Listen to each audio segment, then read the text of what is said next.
पुढची बातमी पाहूयात। पुढची बातमी पूजा खेडकर संदर्भातली। पूजा खेडकरच्या बंगल्यामध्ये 2 तास झाडाझडती घेण्यात आली। पोलिसांच्या हाती जवळपास 4 ते 5 मोबाईल फोन सुद्धा लागलेले आहेत। मोबाईल फोन घरामध्ये ठेवून खेडकर कुटुंबीय पसार झालं होतं।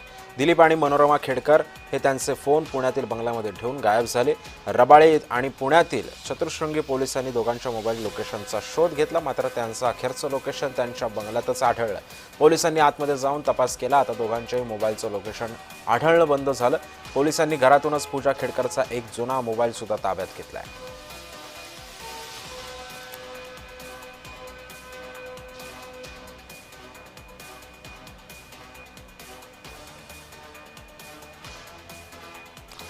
पूजा खेडकरचं प्रकरण कायमच वादाच्या भोवऱ्यात अडकलेलं होतं आणि आता अखेर नवं प्रकरण जे आहे ते आता समोर आलेलं आहे।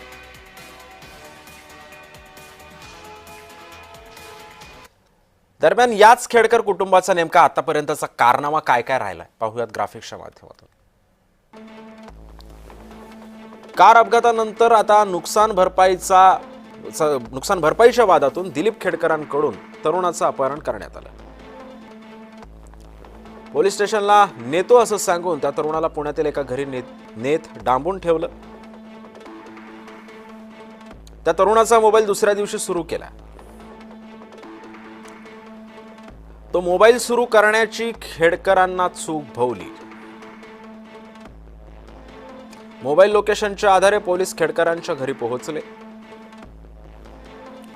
पोलीस चौकशीसाठी गेले असताना दिलीप खेडकरांनी पळ काढला।